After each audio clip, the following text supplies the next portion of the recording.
Welcome back to Linked by Golf, where we uncover the stories behind the people who are linked by the game. I'm your host, Ross McGuire, and in this bite-sized episode, we're catching up with Alan Tait, one of the best-known names in the Scottish game. Alan's journey to the tour was not easy, and in this episode, he describes what it was like to finally get over the line. Let's go over to Alan. 1996 was the year. I was away from the shop then, and I was playing full time, and that was probably when I was at my peak. I really was. I was playing really well. I won the Scottish PGA Order of Merit that year. There was I think there was 772 holders that year in Scotland, and I had 7 top 10 finishes, and then I won the Scottish PGA Match play at the end of the season. So that was a great year.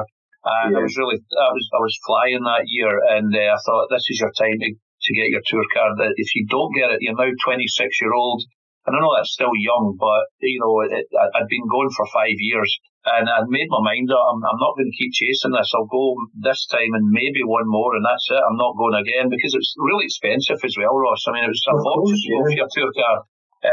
So I really practiced hard that year, and my confidence was up, and I get through PQ1, I get through PQ2, and then I went to the final school, which was at the San Roque Club in Soto Grande down the south of Spain. 240 professionals, 6 rounds of golf, and at that time it was 40 cards, European tour cards, and I played great, and I was in the top 40 comfortably all way. I mean, I got off to a good start. And getting into the last round, I was lying about 18th, comfortably in. And the last round, I had my first wobble. I really did. I had my first wobble of the week, and I'd played so solid, and I went out. I think I went out in 40 or 41 front nine. And my worst score all week's been 72, 73. The worst score, and it was quite tough conditions. And I remember coming off the ninth green, and they had a big leaderboard at the back of the ninth green, and they always put at the bottom of it projected 40th card, and I've just knocked out in 41, and whatever figure I was on, let's say I was on +7 for the 6 rounds. I looked up at the board and it said projected last card +7, and my heart just sank. I thought, oh my God, I thought this is brutal. Yeah. And I remember walking to the 10th tee, my wee caddy, wee Dougie, who worked for me at Dougie, worked on he caddied for me in the Scottish the Pro-Ams and stuff. And I remember walking to the 10th tee, and my stomach was churning. But I remember saying to Dougie, look, we really need we really need to concentrate, because this is going to be the toughest and the most important 9 holes of my life. And I said, the good thing is we're still in it. I said, I've struggled the front 9, Dougie. I've had a wobble, but the wobble's gone now. And the good thing was it was quite a long walk for the 9th green to the 10th tee, and I had a wee bit of time to get a bottle of water and just calm down.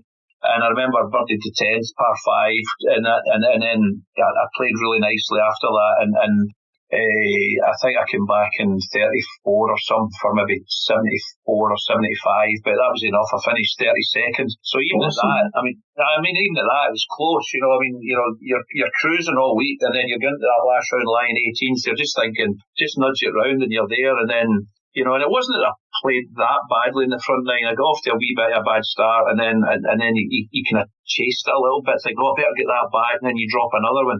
It's often, doesn't it? You start to head yourself and think you have to do something when it does. Yeah. A lot of times the other guys are in a worse position than you are, and you just don't know. Exactly. So that was a huge relief. I made a good par at the last at San Roque. It's quite a tough par 4, and I had a good drive. There was water everywhere. I remember I had a nice 5-iron into the middle of the green and 2-putted, and I was so relieved. I just thought if I had not got my card, that would have been the biggest sickener of my career, to become so close. So that was it, and naively I thought, that's me made it. And I remember going out in Port Benus in Marbella that night, like big time Charlie, thinking, that's it, I've made it, which looking back is laughable, because my foot wasn't even in the first rung of the ladder. I'd only qualified. But it was such a big thing, and I genuinely thought, you're a good enough player, you'll keep your card now for years. And what a fright I got when I eventually got out to play my first 2 or 3 events, and I realised how good the standard was. Looking back now, it was all quite naive and a bit blasé, and I think, geez, Alan, did you honestly think that you were just going to go out there and it was going to be that easy? But at the time, that is how I felt. Yeah. The the thing that people talk about is that they're battle hardened. They're not necessarily more talented, hit better shots, putt better. They're just tough. They just keep getting it done, and year after year, I remember looking at some of the results of some of the guys, and a name that sticks out is Damien McGrain, and that guy just churned his card every single year. And he'd get to the last three events, he's nowhere, and suddenly he'll finish second or third, he'll win, and he's got his card back again. And that takes it's like real toughness to keep it going, isn't it? And that was the biggest shock I got, Ross, at my first few events. I was playing with guys who were, I would term journeyman pros, but they've been on tour for 15, 17, 18 years, but I'd never really heard of them. And they were journeyman pros, and I'm playing with them, and they were on a different level from me. They were so much better than me. And that's I'm not talking about the Faldos and the Lathabals and the Sevis at that time, who were the top ones. These were guys who were journeyman pros that would scrape their European Tour card every year. It would be the top 115 would keep their cards, and every year these boys would finish 111th, 112th, 113th. They would just scrape it. So they are journeyman pros. They're barely making a living, and they were different class from me. And as I say, that's before you even get the superstars. So the level even, and that that's all those years ago in 1997, and wind on to what now. I mean, the standard is just outrageous. I mean, the standard then was brilliant, very, very good. But now it's just off the charts, But so don't get me wrong. I think I got 16 events. I missed 11 cuts. I made 5 cuts. I think the biggest check I got was about $3,500. So it was an amazing experience. It was absolutely. I loved I loved every minute of it. In hindsight, I loved every minute. At the time, it was hard missing cut after cut, and then doubt my own abilities. Why am I even out here? And which was wrong, because if you actually get out on tour, you're a damn good player. Whether you fail out there or not, the fact that you've got there and you've got the mind and the mental strength in the game to actually play on at that time the European Tour. So, but you do start doubting yourself, and you start thinking, I'm not good enough to be out here. Well, you were, and I was, but I think I was a wee bit rabbit caught in the headlights a little bit. I was a bit spooked at how good they were, and I just didn't quite settle, I'll be honest with you. So that was it. I mean, it was over before it began. I got 15, 16 events. It was over, but no regrets, and I never went back again. I thought, I kind of lost my edge a wee bit after that year. I think my confidence took a wee bit of a knock, and I thought, nah, you've done your bit, well done, you got your card, okay, you've not made the millions that you were thinking you were going to, and you're not going to have this glamorous lifestyle, but you got there, and at least you can say you gave it a go. So, you can't do much more,